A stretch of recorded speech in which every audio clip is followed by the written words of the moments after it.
Kumpulan dongeng fabel hewan pengantar tidur. Dongeng si bebek buruk rupa yang selalu sabar. Musim panas yang indah menyelimuti sebuah peternakan tua yang damai. Di bawah semak berdok yang rimbun, Nyonya Bebek sedang menunggu. Akhirnya, cangkang-cangkang telur retak satu persatu.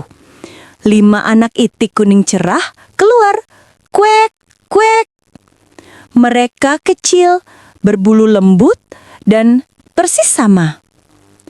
Namun, ada satu telur yang terbesar dan berwarna abu-abu kecoklatan yang pekat, butuh waktu lebih lama. Ketika akhirnya cangkang itu pecah, seekor makhluk kecil yang berbeda muncul. Dia lebih besar dari yang lain, dengan bulu abu-abu kusam, paruh yang agak besar, dan leher yang panjang. Nyonya Bebek mengerutkan dahinya. "Oh, astaga," bisiknya. "Dia terlihat berbeda, tapi dia anakku." Saat Nyonya Bebek memperkenalkan anak-anaknya di halaman peternakan, bisik-bisik langsung menyebar. Anak itik kuning lainnya berkerumun di sudut. "Lihat dia," bisik Pip, anak itik terkecil. "Dia sangat besar dan abu-abu." "Dia jelek sekali," cibir Flap, si anak itik nakal. "Kita harus memanggilnya si buruk rupa." Sejak saat itu, nama itu melekat. Si buruk rupa dengan mata coklatnya yang besar selalu berjalan sedikit di belakang yang lain. Hatinya kecil dan perih. Di kolam, ia berenang lebih anggun daripada yang lain. Tetapi tidak ada yang melihat keanggunannya. Mereka hanya melihat bulunya yang kusam. Suatu sore, Nyonya Ayam Jago yang rewel melihatnya. "Anak bebek, kenapa kau abu-abu? Di peternakan ini, kita semua berbulu cerah dan gagah. Kau mempermalukan kami." Si buruk rupa hanya menundukkan kepala. Ia berusaha keras untuk terlihat seperti saudara-saudaranya. Tetapi semakin ia berusaha, semakin ia terlihat canggung dan berbeda. "Aku hanya ingin menjadi seperti kalian," bisik si buruk rupa pada dirinya sendiri. Air mata menggenang di matanya yang sendu. Ia merasa seolah-olah seluruh dunia menolaknya hanya karena penampilannya. Penderitaan si buruk rupa semakin parah. Bukan hanya saudara-saudaranya dan Nyonya Ayam Jago, tetapi hampir semua hewan di peternakan mengejeknya.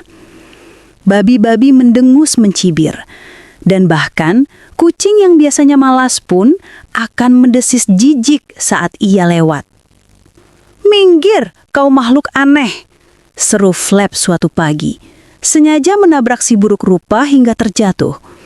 "Kau membuat kita terlihat buruk di depan bebek-bebek tetangga."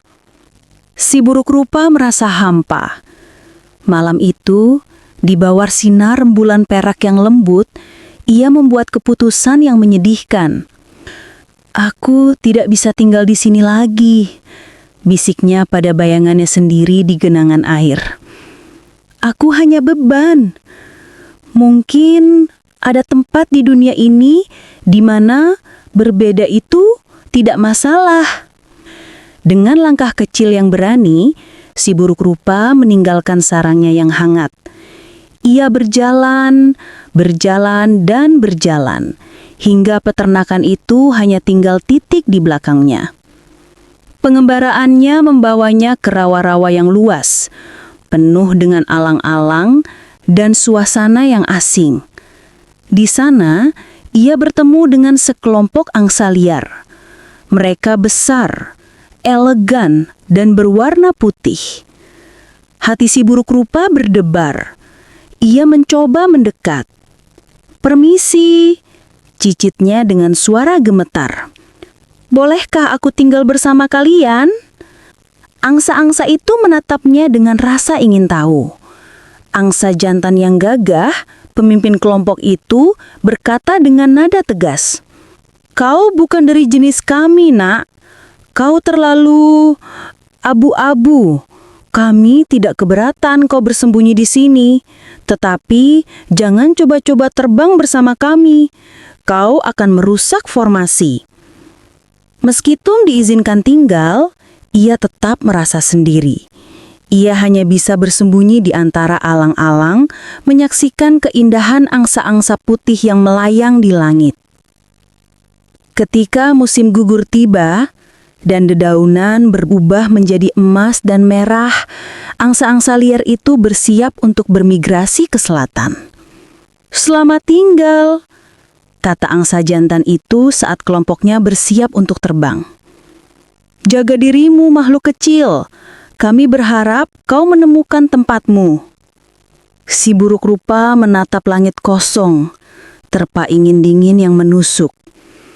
Ia kembali sendirian, lebih kesepian daripada sebelumnya, menghadapi musim dingin yang keras. Musim dingin tiba dengan kejam. Udara menusuk tulang dan kolam tempat si buruk rupa bersembunyi mulai membeku perlahan-lahan, lapis demi lapis es dingin. Ia berjuang untuk tetap hidup. Bulunya yang abu-abu, yang dulu diejek, kini menjadi satu-satunya perlindungan tipis dari hawa dingin. Suatu pagi, ia terbangun dan menyadari bahwa ia terjebak. Seluruh rawa telah membeku. Si buruk rupa meronta-ronta panik, memecahkan es tipis dengan kakinya yang mati rasa, tetapi ia kehabisan energi dan hampir menyerah pada rasa dingin yang mematikan. Tiba-tiba, ia mendengar suara langkah kaki yang berat dan lembut. Itu adalah Pak Tani yang baik hati. "Oh, kasihan sekali," gumam Pak Tani yang kebetulan lewat. Dengan hati-hati, ia memecahkan es di sekitar anak itik itu dan menggendongnya yang hampir tak sadarkan diri ke dalam pelukannya yang hangat. Si buruk rupa dibawa ke rumah Pak Tani. Di sana, ia merasakan kehangatan di dekat perapian, sesuatu yang belum pernah ia rasakan sebelumnya. Namun, kedamaian itu hanya sesaat. Anak-anak Pak Tani, meskipun tidak bermaksud jahat, terlalu ingin tahu dan kasar. Mereka berusaha menangkap dan memainkannya. "Ayo, main dengan kami, bebek aneh," seru si bungsu sambil mengejarnya. "Lihatlah paruhnya yang besar," teriak kakaknya, tertawa geli.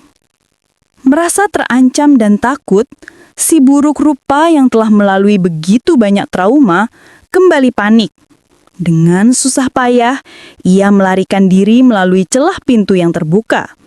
Ia kembali ke alam liar yang dingin, memilih kedinginan yang damai daripada ejekan yang menyakitkan. Ia bertahan hidup sendirian di tepi danau yang terlindungi selama sisa musim dingin, jauh dari siapapun. Setiap hari adalah perjuangan. Tetapi, di dalam hatinya yang kecil, ada secercah harapan yang terus membisikkan janji tentang musim semi. Ia menunggu. Ia hanya perlu bertahan. Akhirnya, musim semi tiba. Salju mencair dan matahari kembali menghangatkan bumi. Si buruk rupa yang sekarang jauh lebih besar dan kuat setelah melewati musim dingin yang panjang, keluar dari persembunyiannya. Ia merasa aneh. Bulunya terasa lebih tebal, lehernya lebih panjang, dan ia merasakan kekuatan baru di sayapnya. Ia terbang sebentar, merasakan kegembiraan yang belum pernah ia rasakan, dan mendarat di danau yang jernih. Di kejauhan, ia melihat pemandangan yang membuat jantungnya berhenti berdetak. 3 ekor burung yang sangat anggun dan putih salju sedang berenang. Mereka adalah angsa-angsa. Si buruk rupa teringat akan semua penolakan. Ia berpikir, lebih baik aku mati di tangan makhluk-makhluk cantik ini, daripada hidup dalam kesendirian yang menyedihkan. Ia berenang menuju mereka, menundukkan kepalanya, siap menerima nasib. Namun, alih-alih kejekan, ia disambut dengan keheningan, Kemudian salah satu angsa itu berenang mendekat, membungkukkan lehernya yang indah dan menyambutnya dengan desisan lembut. "Selamat datang," kata angsa itu. Suaranya seperti melodi yang indah. "Kami sudah menunggumu. Kami tahu kau pasti akan datang." Si buruk rupa terkejut. "Menungguku? Tapi kenapa kalian baik padaku? Aku sangat jelek." Angsa itu tersenyum dengan matanya dan menunjuk ke permukaan air. "Lihatlah ke bawah, teman. Lihatlah dirimu sendiri." Dengan ketakutan yang bercampur harapan, si buruk rupa menundukkan kepalanya dan melihat bayangannya. Ia tidak melihat lagi seekor itik abu-abu yang canggung.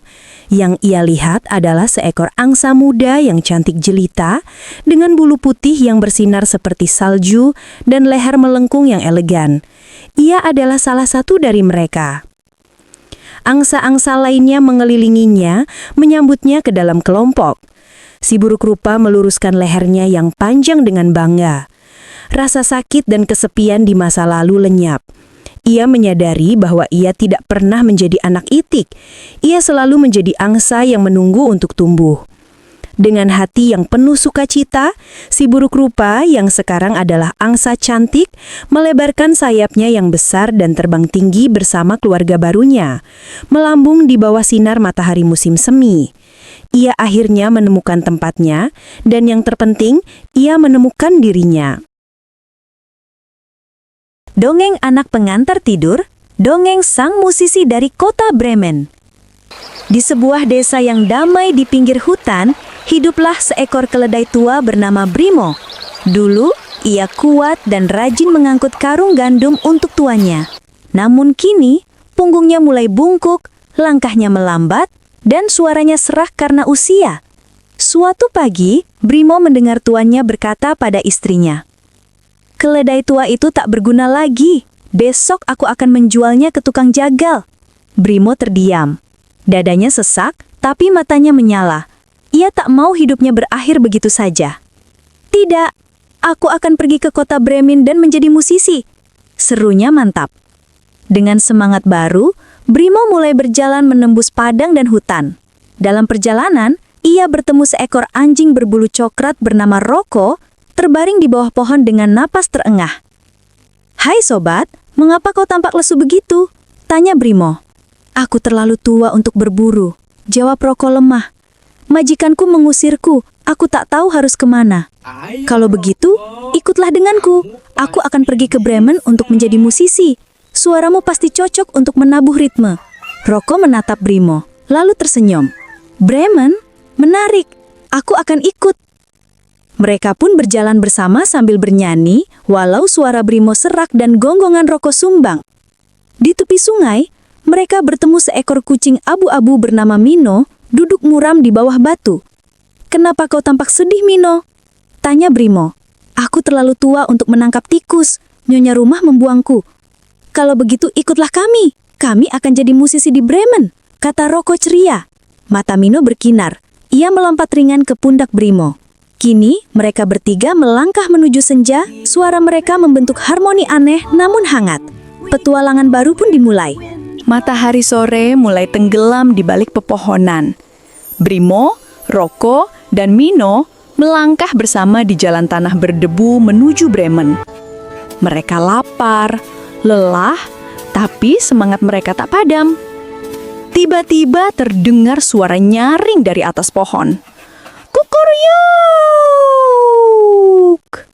Seekor ayam jantan berwarna emas berdiri di dahan tinggi.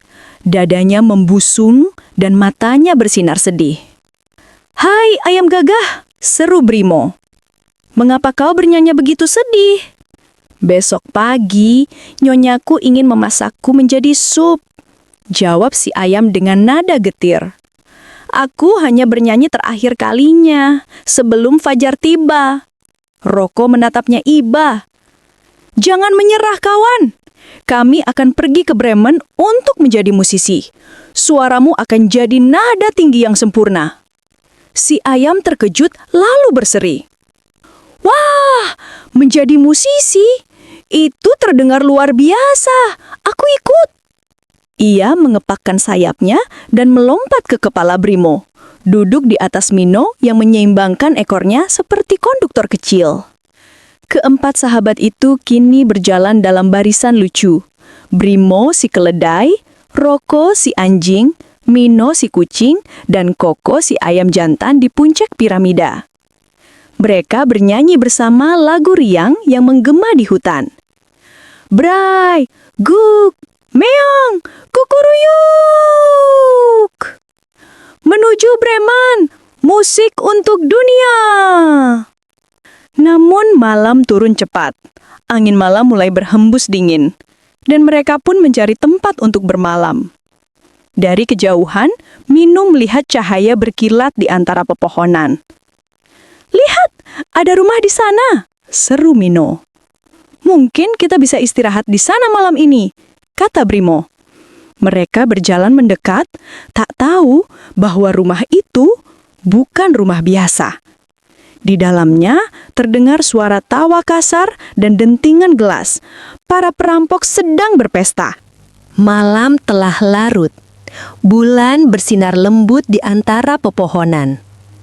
Dari balik semak, Brimo, Roko, Mino, dan Coco mengintip ke arah rumah tua yang tampak terang oleh cahaya lilin. Melalui jendela, mereka melihat para perampok sedang berpesta. Meja penuh daging panggang dan minuman. Tawa keras menggema dan koin emas berkilauan di meja. "Lihat semua makanan itu," bisik Roko menelan ludah. "Dan rumahnya hangat sekali," tambah Mino. "Tapi mereka berbahaya," kata Brimo hati-hati. "Kita harus berpikir." Coco mengepakkan sayapnya dengan semangat.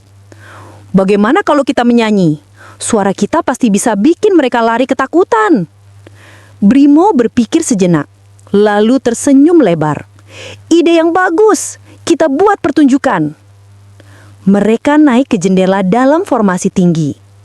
Brimo di bawah, Roko di atas punggungnya, Mino berdiri di kepala Roko, dan Coco di paling atas dengan dada membusung. "Siap? 1, 2, 3, seru Brimo. Dan mereka pun bernyanyi keras-keras. Lebih tepatnya, berteriak seirama. "Bray, guk guk guk, meow, kukuruyuk."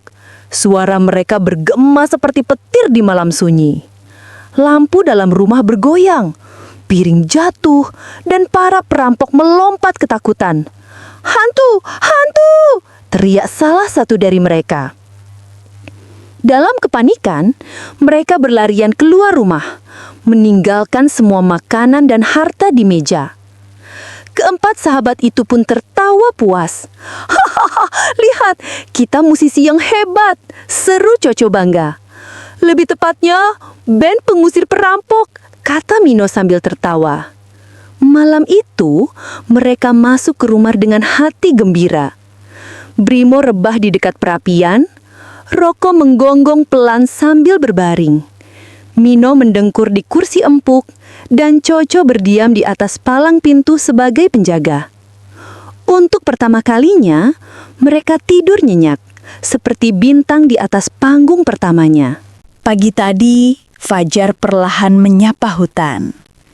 Cahaya matahari menembus dedaunan dan menghangatkan rumah tua itu. Di dalamnya, Brimo, Roko, Mino, dan Koko masih tertidur pulas setelah malam penuh kejutan. Tiba-tiba, terdengar suara gemerisik di luar. Seekor perampok yang paling berani kembali diam-diam ke rumah untuk mengambil harta mereka yang tertinggal. "Hati-hati, mungkin hantu itu sudah pergi," bisiknya pada dirinya sendiri. Ia membuka pintu perlahan. Rumah tampak gelap. Namun, ketika ia melangkah masuk, gelap itu ternyata hidup. Mata Mino berkilat seperti bara api di sudut ruangan. Roko menggeram pelan di bawah meja. Brimo menginjak lantai keras hingga bergetar. Dan Koko tiba-tiba berkokok keras dari atas rak. "Koko!" Kukuruyuk! Perampok itu menjerit ketakutan. Hantu! Mereka masih di sini! Ia lari terbirit-birit kembali ke hutan, meninggalkan rumah itu selamanya. Sejak hari itu, para perampok tak pernah kembali lagi. Brimo dan teman-temannya pun tertawa bahagia. Sepertinya kita tak perlu pergi ke Bremen, kata Mino sambil meregang. Benar, sahut Brimo tersenyum. Rumah ini sudah cukup nyaman untuk band kita. Dan panggung terbaik adalah tempat kita bersama, kata Roko lembut. Kukuruyuk! Kita resmi jadi musisi hutan Bremen, seru Koko bangga. Tawa mereka menggema di bawah sinar pagi. Di antara pepohonan, musik persahabatan pun terus terdengar. Suara 4 sahabat yang percaya bahwa impian bisa hidup di mana saja selama hati mereka bernyanyi bersama. Dongeng Gajah dan Tikus. 2 sahabat yang saling menolong. Di sebuah hutan yang luas dan hijau, pepohonan menjulang tinggi. Burung-burung berkicau riang dan angin sepoi-sepoi membuat suasana terasa damai. Di sanalah hidup seekor gajah besar bernama Gogo. Tubuhnya tinggi, telinganya lebar seperti kipas, dan belalainya panjang.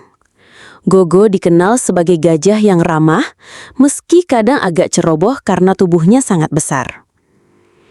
Tidak jauh dari sana, tinggal pula seekor tikus kecil bernama Titi. Tubuh Titi mungil, matanya bulat berkilau, dan ekornya panjang. Rumah Titi adalah lubang kecil di bawah sebuah pohon besar. Walau tubuhnya kecil, Titi sangat gesit dan cerdas. Suatu sore yang cerah, Gogo berjalan-jalan di hutan sambil bersenandung. Ia melangkah perlahan, tapi karena tubuhnya begitu besar, tanah bergetar setiap kali ia menginjakkan kaki. Tanpa sadar, Gogo hampir saja menginjak lubang kecil tempat tinggal Titi. Bruk! Tanah berdebus saat kaki Gogo menancap di dekat lubang. Titi yang sedang beristirahat di rumahnya terbangun kaget. "Hei, apa-apaan ini?" seru Titi sambil keluar dari lubang. Gogo melihat ke bawah lalu terperanjat. "Astaga, hampir saja kakiku menginjak rumahmu. Maafkan aku tidak melihat lubang kecil itu." Titi menatap Gogo dengan wajah kesal. "Gogo, kau harus hati-hati. Rumahku kecil, tapi ini tempat tinggal yang sangat berharga untukku." Gogo menundukkan kepala, telinganya jatuh ke samping. "Aku sungguh minta maaf, Titi. Aku janji, lain kali akan lebih hati-hati." Melihat wajah Gogo yang tulus, hati Titi luluh. Ia tersenyum kecil. "Baiklah, aku maafkan, tapi jangan ulangi lagi ya." Sejak hari itu, Gogo dan Titi mulai sering berbincang. Mereka berjalan bersama, bercerita tentang makanan kesukaan, bahkan bermain petak umpet di hutan. Meskipun ukuran tubuh mereka sangat berbeda, perlahan tumbuh persahabatan yang hangat. Beberapa hari kemudian, Gogo berjalan sendirian di padang rumput. Ia berniat mencari daun segar untuk dimakan. Angin bertiup lembut dan kupu-kupu berterbangan di sekitarnya. Gogo merasa hari itu akan menjadi hari yang indah. Namun, tiba-tiba bruk! Sebuah jaring raksasa milik pemburu jatuh dari atas pohon dan menjerat tubuhnya. "Aduh, apa ini?" teriak Gogo kaget. Gogo mencoba bergerak, tapi setiap kali ia mengangkat kaki atau menarik belalainya, jaring itu justru makin mengikat erat tubuhnya. Semakin ia meronta, semakin kuat ikatan itu. "Tolong, ada yang bisa menolong aku!" raung Gogo. Suaranya bergema ke seluruh hutan. Burung-burung terbang menjauh. Monyet-monyet berlari ketakutan. Bahkan rusa pun kabur dari padang rumput. Tidak ada yang berani mendekat karena mereka tahu jaring itu milik manusia pemburu. Gogo mulai putus asa. "Bagaimana ini? Aku terlalu besar untuk keluar dari jaring ini. Aku tidak bisa bergerak. Air matanya hampir jatuh karena rasa takut. Sementara itu, Titi yang sedang mencari biju di dekat pohon mendengar suara sahabatnya. "Itu suara Gogo. Sepertinya dia dalam bahaya," gumam Titi. Dengan langkah kecilnya, Titi berlari secepat yang ia bisa. Meski tubuhnya kecil, hatinya berani. Ia tahu Gogo membutuhkan pertolongan. Ketika Titi sampai di padang rumput, ia melihat sahabatnya terjerat kuat. Tubuh Gogo nyaris tidak bisa bergerak dan wajahnya terlihat sangat sedih. "Titi, jangan khawatir, aku di sini," teriak Titi. Titi, aku tidak bisa keluar. Jaring ini terlalu kuat untukku, kata Gogo lemah. Titi berdiri tegak meski tubuhnya mungil. "Tenang saja Gogo, aku akan menolongmu." Titi lalu mulai menggigit jaring dengan gigi tajamnya. Krek, krek, sedikit demi sedikit, serat tali putus. Walau butuh tenaga, Titi tidak menyerah. Namun tiba-tiba, dari kejauhan terdengar suara langkah manusia. Duk, duk, duk. Tanah bergetar kecil.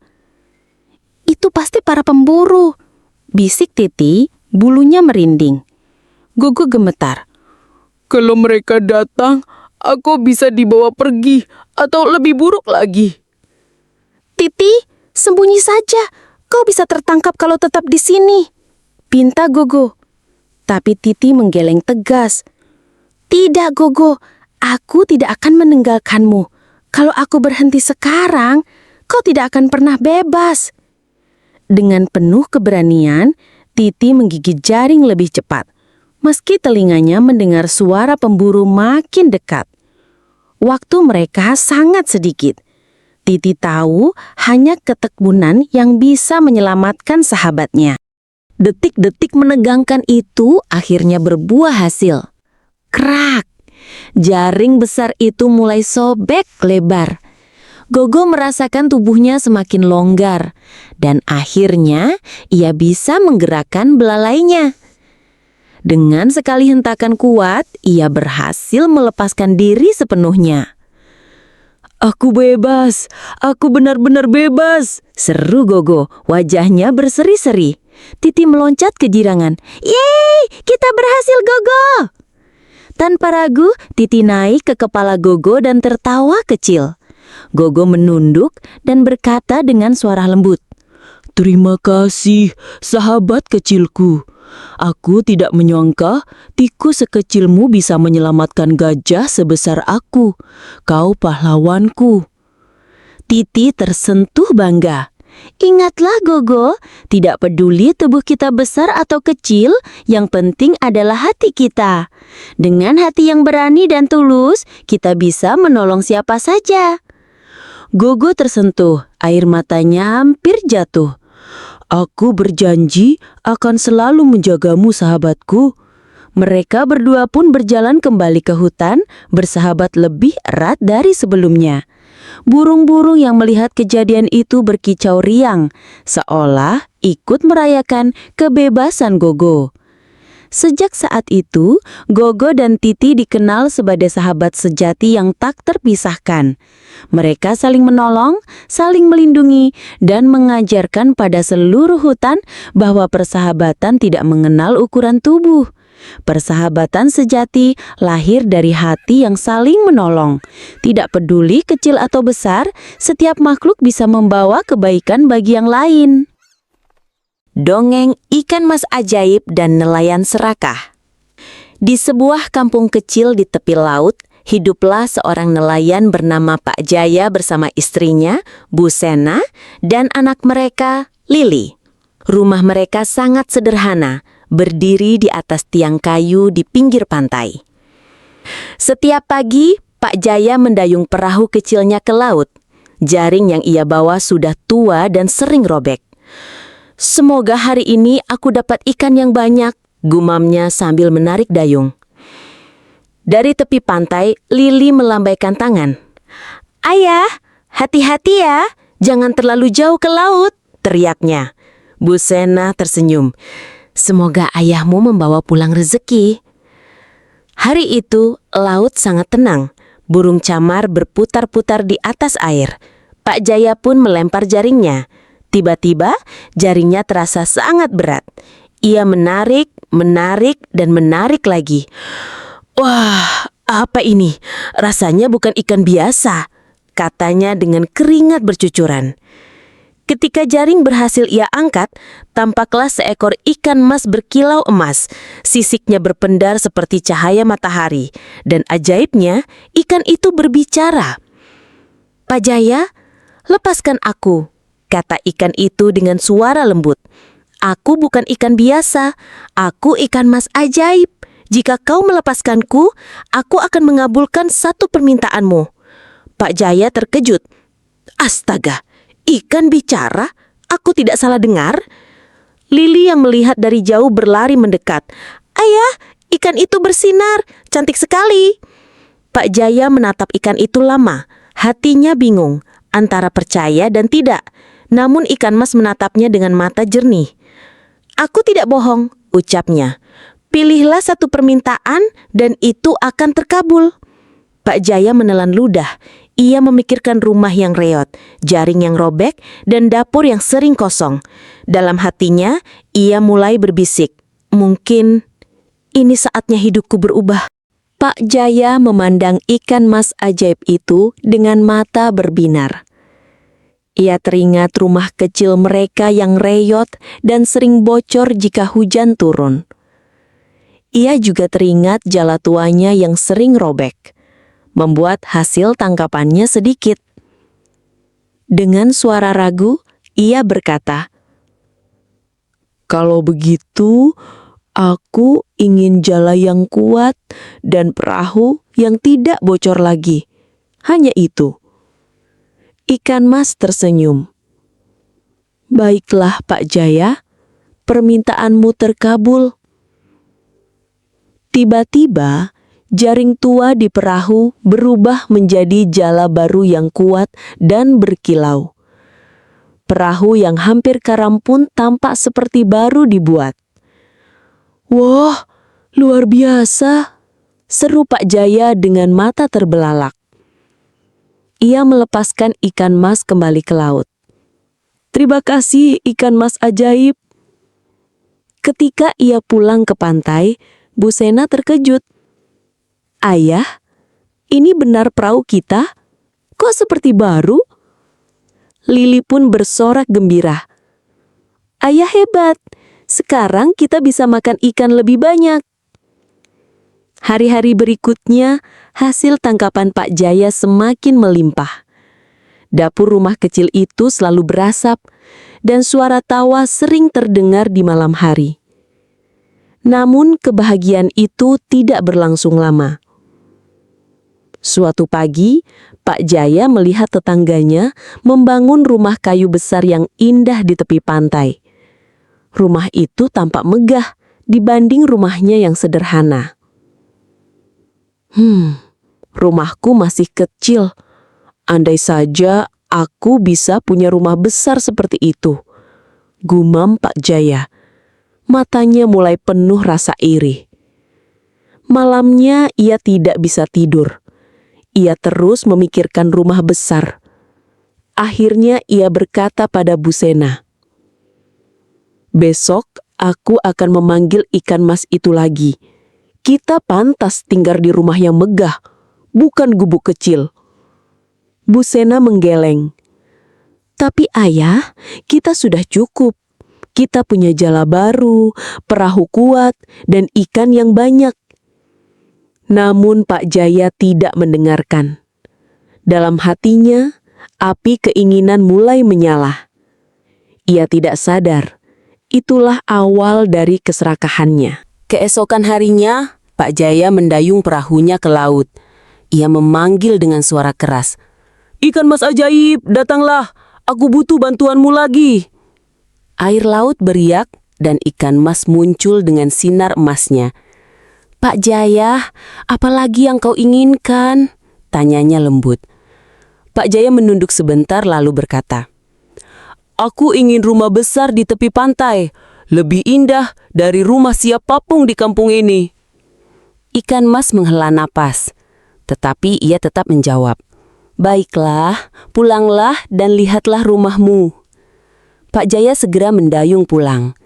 Betapa terkejutnya ia ketika melihat gubuk tuanya berubah menjadi rumah kayu besar dengan jendela lebar.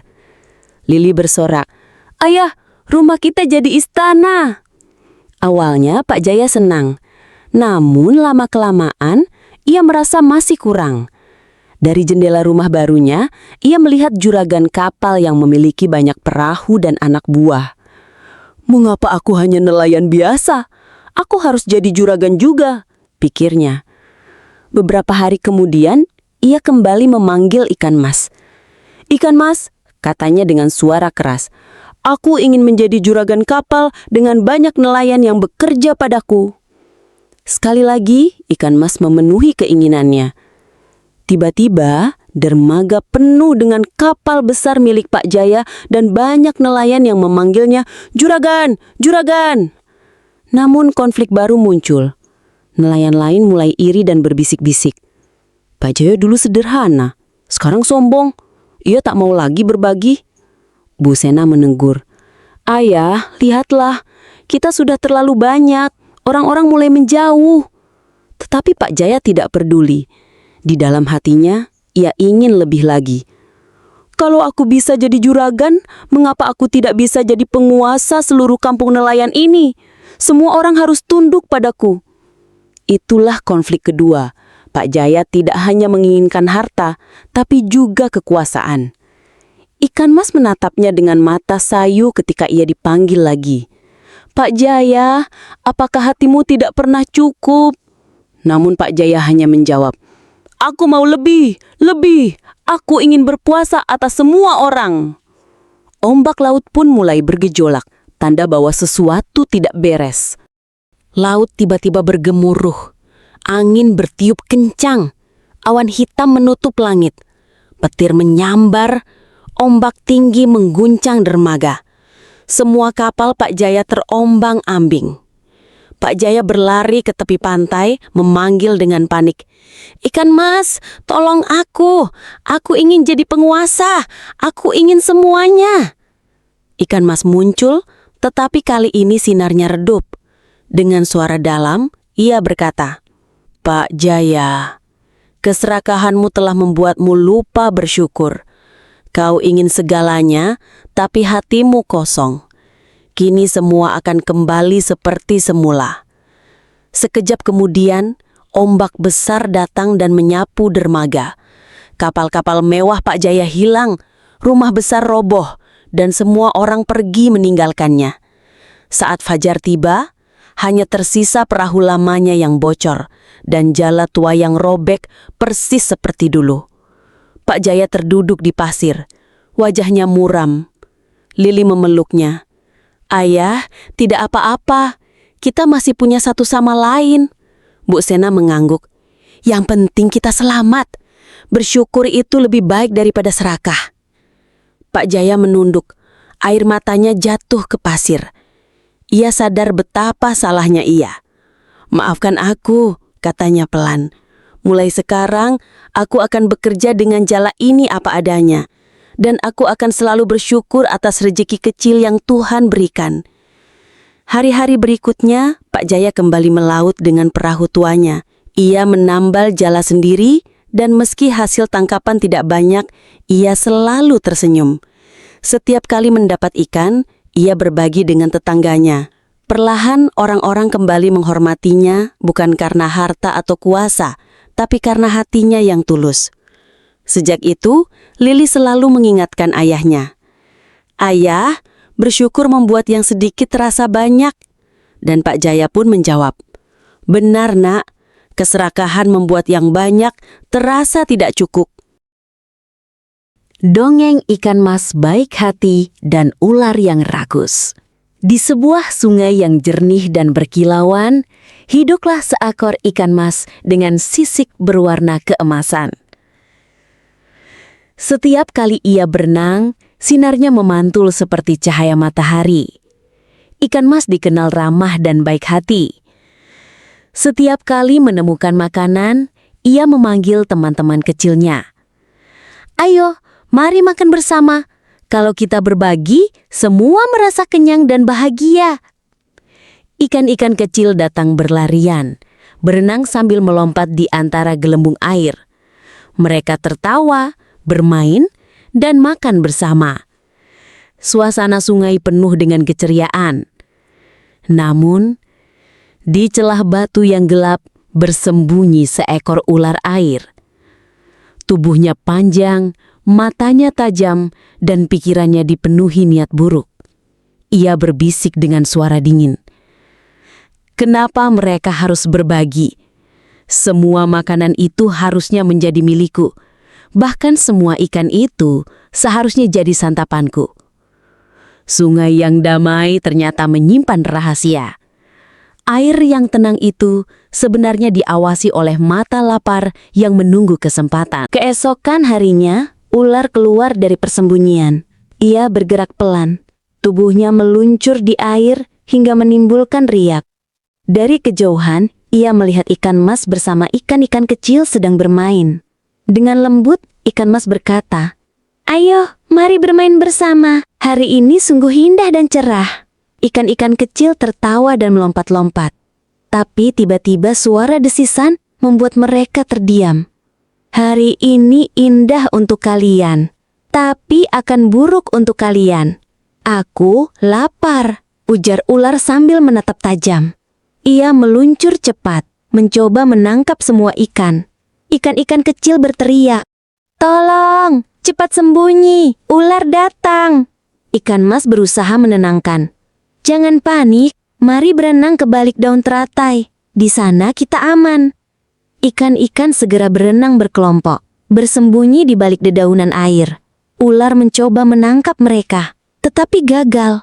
Dengan marah, ia menghantam air dengan ekornya. Cipratannya membuat ikan-ikan ketakutan. "Jika hari ini gagal, besok aku akan menelan kalian satu persatu." Sejak hari itu, ikan-ikan hidup dengan rasa cemas. Mereka selalu melihat ke sekeliling, khawatir jika tiba-tiba ular kembali muncul. Pagi berikutnya, ular kembali dengan tekad yang lebih kuat. Ia menunggu saat yang tepat, lalu meluncur cepat ke arah ikan mas dan teman-temannya. "Hahaha, kali ini kalian tidak bisa lari." Ikan-ikan ketakutan berenang masuk ke celah sempit di antara batu besar. Ikan mas memperingatkan, "Hati-hati, jangan masuk ke sana. Itu sempit dan berbahaya." Namun karena panik, ikan-ikan tetap masuk. Ular pun mengikuti mereka. Ia memaksa tubuh panjangnya masuk ke celah sempit itu. Awalnya ia yakin bisa mengejar. Tapi semakin ia bergerak, semakin tubuhnya terjepit. Aku tidak bisa bergerak!" teriak ular sambil menggeliat keras. Ikan-ikan kecil berhasil keluar lewat celah kecil di sisi batu. Tapi ular tetap terjebak. Semakin ia berusaha, semakin kuat batu menahannya. Ikan mas mendekat sedikit dan berkata dengan suara tenang, "Keserakahan membuatmu terperangkap dalam masalah." Namun ular tidak mau mendengar. Ia mendesis marah, mencoba menggeliat lagi, tetapi suaranya mulai melemah. Ia kini terjebak, sendirian, tanpa jalan keluar. Hari-hari berlalu. Ular tetap terjebak di sela batu. Tidak ada makanan, tidak ada cara keluar. Ia mulai merasa lemah dan menyesal. Dalam hatinya ia berkata, "Andai saja aku tidak serakah, aku tidak akan menderita begini." Sementara itu, ikan mas kembali hidup damai bersama ikan-ikan kecil. Mereka berbagi makanan, bermain, dan menjaga satu sama lain. Sungai yang sempat dipenuhi ketakutan kini kembali penuh tawa dan kedamaian. Suatu sore, ikan mas berkata kepada teman-temannya, "Lihatlah, sungai kita tenang kembali karena kita hidup dengan berbagi. Keserakahan hanya membawa bencana. Ikan-ikan kecil mengangguk setuju. Mereka belajar bahwa persahabatan dan kebersamaan lebih kuat daripada rasa takut. Matahari tenggelam perlahan, cahayanya memantul di permukaan sungai. Ikan-ikan pun berenang perlahan menuju tempat istirahat mereka. Air kembali tenang, seolah sungai itu ikut tersenyum bersama mereka. Keserakahan membawa bencana, tetapi hati yang suka berbagi membawa kebahagiaan dan kedamaian. Dongeng tentang kelinci yang belajar mendengarkan. Di sebuah hutan yang cerah dan penuh bunga, hiduplah seekor kelinci bernama Ciko. Ciko punya bulu putih bersih dan telinga panjang yang selalu bergerak-gerak. Ciko adalah pelari tercepat di antara semua hewan kecil. Tapi ada satu hal yang sering membuat teman-temannya kesal. Ciko tidak suka mendengarkan. Ia selalu menyela cerita, melompat saat temannya bicara, dan buru-buru pergi tanpa tahu apa yang sedang terjadi. "Ciko, dengarkan dulu!" seru bibi burung suatu pagi. Tapi Ciko hanya tertawa. "Hahaha, aku tahu kok maksudnya, aku pergi dulu ya." Dan zem, dia pun melompat lari tanpa arah. Pagi itu matahari hangat menembus dedaunan dan angin sepoi berhembus pelan. Semua hewan sedang bersantai, tapi Ciko sudah berlari ke sana kemari. Tak sabar dan tak diam sebentar pun. Hari itu, Ciko ingin mencoba jalur baru di hutan. "Ada jalan baru di belakang pohon besar," kata kura-kura Timi. "Tapi jangan ke kiri, itu menuju rawa licin." Namun sebelum Timi selesai bicara, Ciko sudah melompat. "Tenang aja, aku tahu jalan," katanya sambil tertawa dan pergi begitu saja. Dia melompat ke kiri. Semakin jauh ia melompat, semakin asing tempat itu. Tak ada bunga, tak ada suara teman. Yang ada hanya pohon-pohon tinggi dan kabut tipis. Ini bukan jalan pulang," gumam Ciko. Ia mencoba berbalik, tapi semuanya tampak sama. Ia tak tahu arah. Ia tersesat. Ciko duduk di bawah pohon, memeluk lutut. Ia mulai panik. "Kenapa aku nggak dengar baik-baik tadi?" bisiknya. Perutnya mulai lapar dan langit makin mendung. Lalu terdengar suara pelan dari atas pohon. "Ciko, Ciko." Itu suara bibi burung, tapi suaranya pelan seolah tertiup angin. Ciko menahan napas dan memejamkan mata. Ia fokus. Ia mendengar lebih dalam. "Ke kanan, ikuti jejak kecil," kata suara itu. Ciko membuka mata dan melihat tanah. Ada jejak-jejak kecil, mungkin dari semut atau tupai. Ia mengikuti jejak itu perlahan. Tidak melompat, tidak terburu-buru. Sepanjang jalan, Ciko berhenti tiap kali mendengar suara. Kali ini, ia benar-benar mendengarkan. Suara ranting patah, suara dedaunan bergesek, suara burung bernyanyi.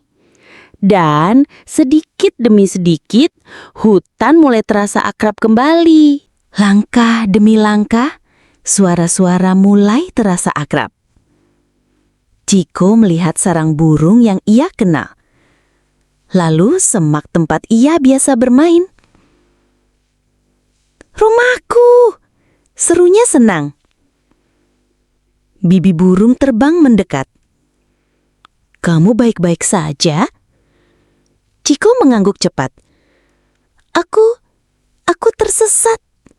Tapi aku dengar suara Bibi. Dan aku ikuti jejak pelan-pelan. Bibi burung tersenyum.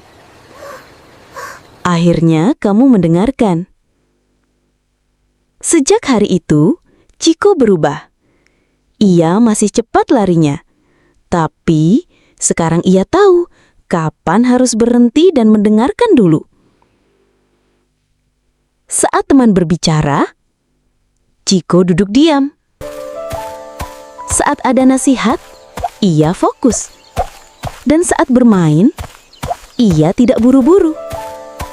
Karena Ciko tahu, mendengarkan bisa menyelamatkanmu. Dongeng kura-kura yang ingin terbang dan sahabatnya si angsa. Di sebuah desa yang dikelilingi hutan hijau, terdapat sebuah danau yang luas dan tenang. Airnya jernih, memantulkan cahaya matahari seperti kaca. Di sanalah seekor kura-kura bernama Kuki tinggal. Tempurungnya kuat dan bulat, tapi tubuhnya pendek, kakinya kecil, dan jalannya sangat lambat.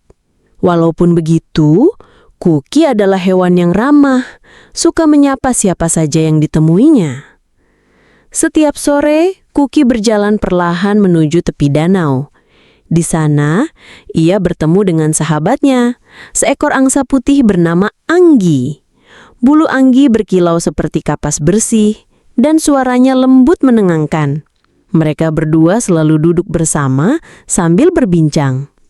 "Anggi, kau sangat beruntung bisa terbang tinggi," kata Kuki sambil menatap langit biru yang dihiasi awan. Anggi tersenyum hangat. "Aku bisa terbang, benar. Tapi ingat Kuki, tempurungmu yang keras membuatmu selalu aman. Itu juga kelebihan besar." Kuki mengangguk. Meski di dalam hatinya, ia sering merasa iri. Ia ingin tahu bagaimana rasanya melihat dunia dari atas. Namun, meski berbeda, Kuki dan Anggi selalu saling melengkapi. Mereka tertawa bersama, bermain di tepi danau dan bercerita panjang hingga senja tiba. Hari-hari Kuki selalu indah karena persahabatan itu. Ia merasa Anggi bukan sekedar teman, tapi juga saudara. Suatu pagi yang cerah, burung-burung berkicau riang. Kuki menatap mereka terbang di langit biru. Hatinya kembali dipenuhi keinginan yang sama. Andai saja aku bisa terbang. Ketika Anggi mendekat, Kuki berkata dengan suara penuh harap, "Anggi, aku ingin sekali merasakan terbang bersamamu. Aku ingin melihat gunung, sungai, dan desa dari atas. Aku ingin tahu seperti apa dunia yang tidak bisa kulihat dari bawah." Anggi menunduk. Ia tahu kura-kura diciptakan berbeda. Tapi ia juga tak tega melihat sahabatnya kecewa. Setelah berpikir sejenak, Anggi berkata, "Kuki, mungkin ada cara. Tapi kau harus benar-benar berjanji menepati syaratnya." Anggi lalu mencari sebatang kayu panjang dan kokoh. "Lihat Kuki, kau harus menggigit kayu ini erat-erat. Aku akan terbang sambil memegang kedua ujung kayu dengan sayapku. Dengan begitu, kau bisa ikut terbang bersamaku." Mata Kuki berbinar. "Benarkah? Itu ide yang hebat sekali. Tapi ada satu hal penting. Kau tidak boleh membuka mulutmu. Kalau kau berbicara, kau bisa jatuh." Kuki mengangguk cepat. "Aku janji Anggi, aku akan diam sepanjang perjalanan." Hari itu pun tiba. Anggi berdiri gagah dengan sayap terbentang. Kayu panjang sudah siap di paruhnya. Kuki menggigit bagian tengah kayu dengan sekuat tenaga. "Pegang erat-erat ya, Kuki," kata Anggi. Kuki hanya mengangguk karena ia ingat janjinya untuk tidak bicara. Dengan kepakan sayap yang kuat, Anggi mulai terbang. Semakin lama, mereka semakin tinggi. Kuki merasa tubuhnya ikut melayang dan dunia di bawahnya mengecil. Ia melihat sawah yang hijau seperti permadani, sungai berkilau seperti ular perak, dan rumah-rumah desa yang tampak seperti mainan kecil. Luar biasa, ini indah sekali, pikir Kuki dalam hati. Ia hampir lupa bernafas saking kagumnya. Ketika mereka melewati sebuah desa, orang-orang menengadah ke langit. "Lihat, seekor kura-kura terbang bersama angsa," seru seorang anak. Orang-orang tertawa, bertepuk tangan, bahkan ada yang melambaikan tangan. Hati Kuki melonjak bangga. Ia ingin sekali menjawab, ingin mengatakan bahwa ia bisa terbang, bahwa ia luar biasa. Tapi ia tahu ia harus diam. Namun semakin lama, suara orang-orang membuatnya lupa pada janjinya. Dengan penuh semangat, Kuki akhirnya membuka mulut. "Terima kasih." Belum sempat ia menyelesaikan kata-katanya, cengkramannya pada kayu terlepas. Dalam sekejap, tubuhnya melayang jatuh. "Ah!" teriak Kuki. Bung! Kuki menimpa rerumputan di bawah. Tempurung kerasnya melindungi tubuhnya, tapi ia tetap merasa sakit sekali. Orang-orang yang tadi kagum kini terdiam kaget. Anggi segera turun mendarat di samping sahabatnya. Dengan mata penuh rasa sayang, ia berkata, "Kuki, aku sudah memperingatkanmu. Kadang, diam itu lebih bijak daripada bicara. Kau harus belajar menerima dirimu apa adanya." Kuki terisak kecil. "Aku mengerti sekarang, Anggi. Aku tidak perlu iri lagi. Aku memang tidak bisa terbang, tapi aku bisa berjalan jauh dengan kakiku sendiri. Dan aku bersyukur masih punya sahabat sepertimu." Anggi tersenyum dan memeluk Kuki dengan sayapnya. Mereka pun tertawa kecil meski tubuh Kuki masih pegal. Sejak hari itu, Kuki tidak lagi iri. Ia belajar bahwa setiap makhluk punya kelebihan dan kekurangan, dan itu yang membuat mereka istimewa. Belajarlah menerima diri sendiri, jangan sombong, dan jagalah ucapanmu. Dongeng monyet nakal dan penjual topi yang cerdik. Di suatu siang yang cerah, seorang penjual topi bernama Tobi berjalan menyusuri jalan tanah yang panjang dan berdebu. Di punggungnya tergantung sebuah keranjang besar berisi topi-topi warna-warni. Ada topi merah menyala, topi biru laut, topi kuning cerah, dan topi hijau lembut. Semuanya ia susun rapi, siap dijual kepada siapapun yang mau membeli.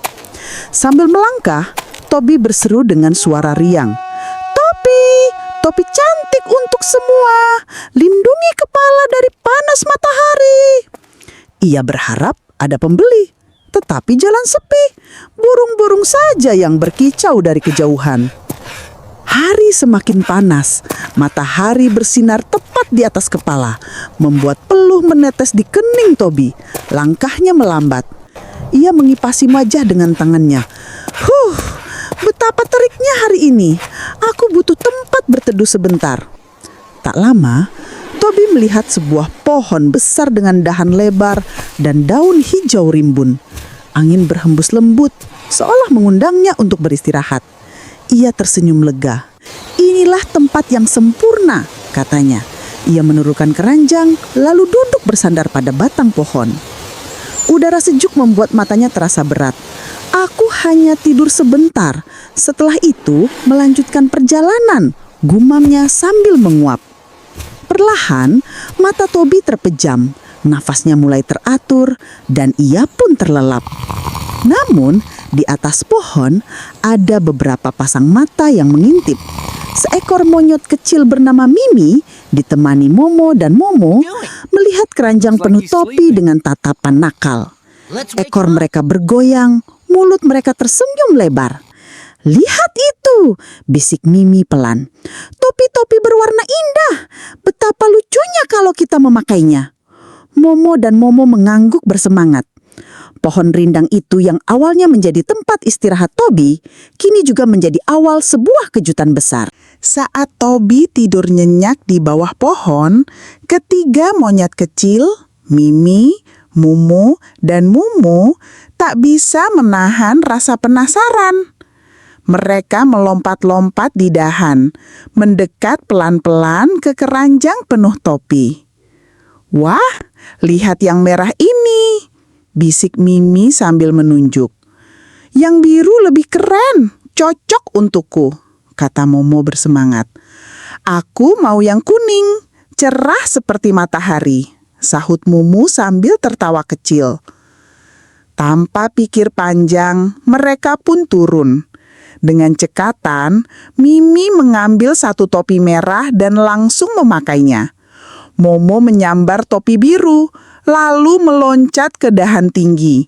Mumu mengenakan topi kuning sambil bergaya di depan kawannya. Tidak berhenti sampai di situ, monyet-monyet lain yang tadinya hanya menonton ikut-ikutan. Dalam sekejap, keranjang Tobi hampir kosong.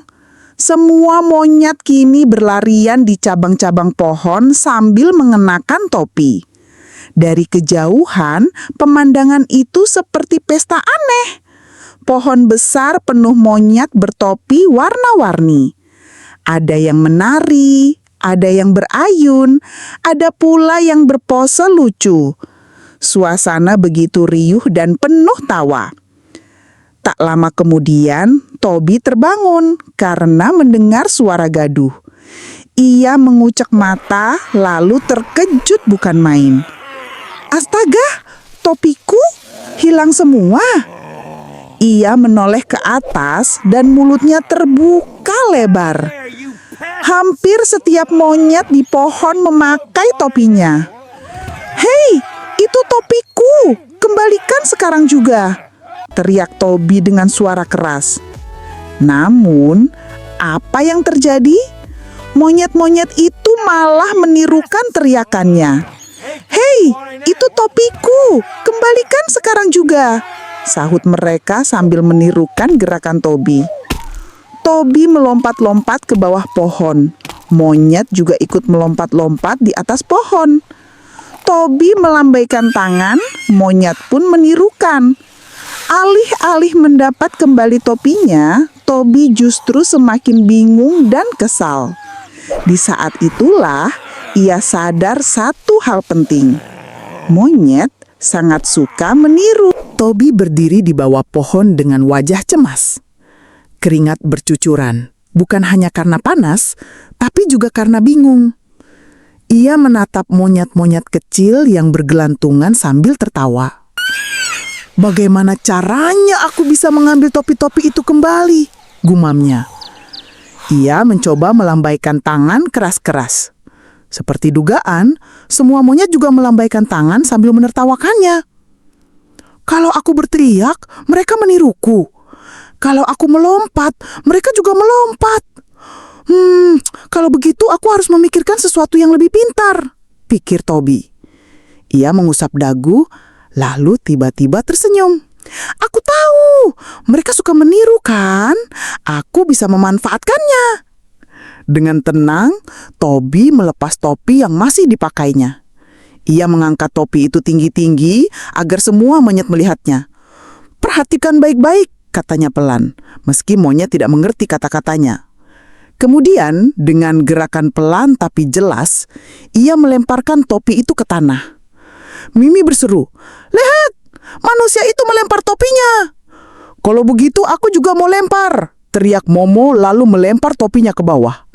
"Aku juga," sambung Mumu sambil melepaskan topi kuningnya. Satu demi satu monyet lain ikut-ikutan. Topi merah, biru, kuning, hijau, semuanya berterbangan jatuh seperti hujan warna-warni.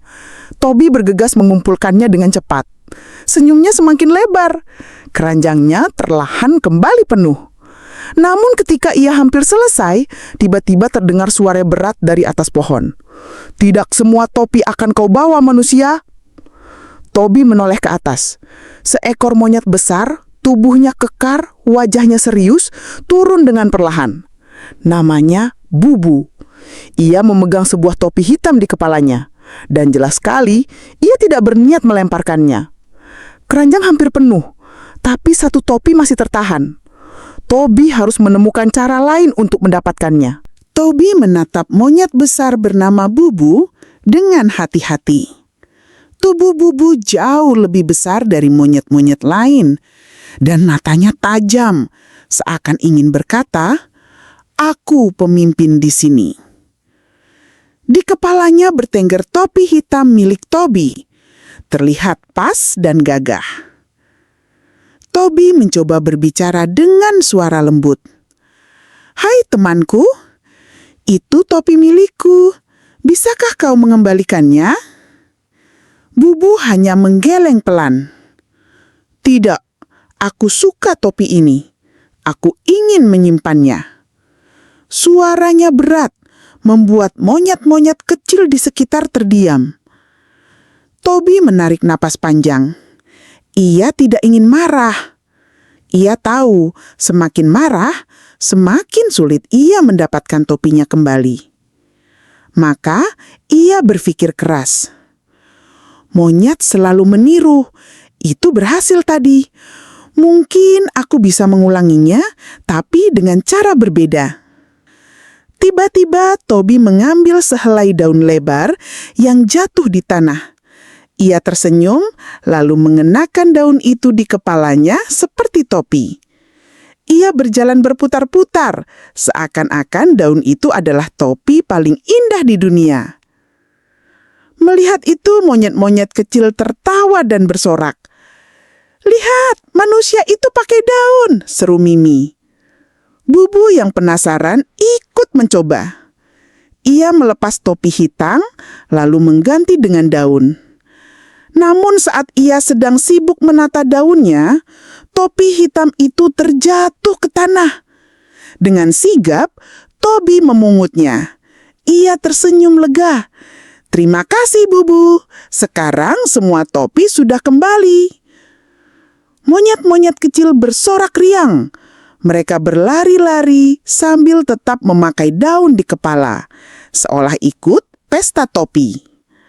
Bahkan Bubu akhirnya tertawa kecil, walau tanpa topi. Sore mulai berganti malam. Toby mengangkat keranjang penuh topi dan berjalan pulang.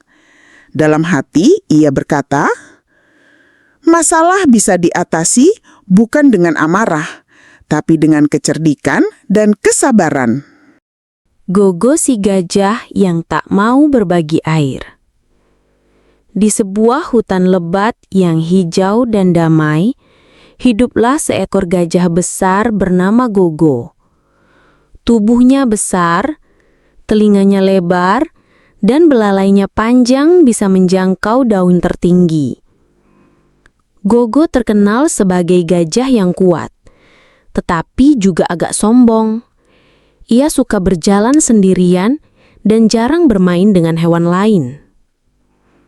Musim kemarau datang lebih panjang dari biasanya. Matahari bersinar sangat terik, langit biru tak berawan. Tanah mulai retak-retak dan kolam-kolam kecil tempat hewan biasa minum pun mengering satu persatu. Airnya habis," tata Lala si kelinci menjilati bibir keringnya. "Semua daunnya kering dan lidahku lengket," keluh Tiko si tupai memegangi perutnya. Semua hewan mulai panik. Mereka berkumpul di bawah pohon besar sambil mencari ide. Tapi Gogo tidak ikut berkumpul. Ia berjalan perlahan menyusuri semak, mengikuti bau tanah basah yang aneh. Seperti ada air di dekat sini," gumamnya. Ternyata, di balik batu besar dan rimbunnya pakis, ada sebuah mata air kecil yang tersembunyi. Airnya jernih dan sejuk. Gogo langsung minum dengan lahap, membasahi wajahnya dengan belalai. Ini rahasiaku. Aku tidak akan memberitahu siapapun. Kalau mereka tahu, nanti habis airnya," kata Gogo sambil tertawa kecil. Gogo pun kembali ke rumahnya dengan perut kenyang dan wajah basah. Sementara itu, hewan-hewan lain masih kehausan, saling bertanya-tanya kemana Gogo pergi. Hari demi hari berlalu, dan hutan semakin kering. Tanah berubah menjadi debu. Angin membawa daun-daun kering yang berterbangan. Hewan-hewan kecil makin lemah. Suara mereka tidak lagi riang, tapi lirih dan pelan. "Gogo, kamu nggak aus?" tanya Mimi si burung pipit suatu pagi. Gogo hanya tersenyum dan menjawab, "Aku kuat, aku tahan. Mungkin kalian harus cari lebih giat." Ia tak pernah mengatakan tentang mata air tersembunyi di balik batu besar itu. Setiap pagi, diam-diam Gogo kembali ke mata air itu. Ia minum sepuasnya dan mandi dengan ceria. Belalainya menyembur-nyembur air sambil bersenandung. Tapi sesuatu mulai berubah. Mata air itu makin kecil. Alirannya yang dulu deras kini hanya menetes pelan. "Loh, kok airnya tinggal segini?" kata Gogo panik. Ia mencoba menggali tanah sekitar, tapi airnya tetap tak bertambah. Ia mulai cemas. Sementara itu, di bagian lain hutan, retakan besar muncul di tanah. Akar-akar pohon mencuat keluar. Seekor landak jatuh ke dalam celah dan nyaris tak bisa keluar. Hewan-hewan mulai takut. "Kemarau ini makin parah," seru Ucu si rusa muda. "Kalau kita tidak saling bantu, hutan bisa rusak." Tapi Gogo masih diam. Ia tetap menyimpan rahasianya. Sampai suatu malam, suara petir terdengar meski langit tetap kering. Gogo merasa tanah di sekitar sumber air mulai goyang dan lembek. Dan keesokan harinya, saat ia kembali ke sana, kakinya terperosok. Tanah di bawahnya seperti lumpur hisap. Gogo mencoba menarik kakinya, tapi makin dalam masuknya. "Tolong, siapapun, tolong aku!" teriak Gogo. Tapi hutan sangat sepi, tak ada yang tahu dia di sana. Karena selama ini dia memang selalu sendiri. Gogo berusaha sekuat tenaga menarik kakinya dari lumpur. Aku harus keluar," desisnya. Tapi semakin ia bergerak, semakin dalam ia terbenam. Belalainya memukul-mukul udara. Telinganya berkibar panik. Tanah di sekelilingnya lembek dan berlumpur. Tak ada pohon besar untuk bersandar. Ia sendirian. Ia mencoba berteriak lebih keras. "Tolong, aku terjebak. Aku tidak bisa keluar." Beberapa burung mendengar suaranya dari jauh. Mereka terbang rendah dan melihat tubuh besar Gogo terperosok. "Itu Gogo, dia dalam bahaya!" teriak Mimi si burung pipit.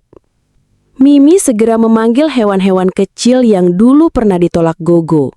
Ada Lala si kelinci, Tiko si tupai, Ucu si rusa muda, bahkan Didi si landak yang pernah hampir jatuh ke celah tanah.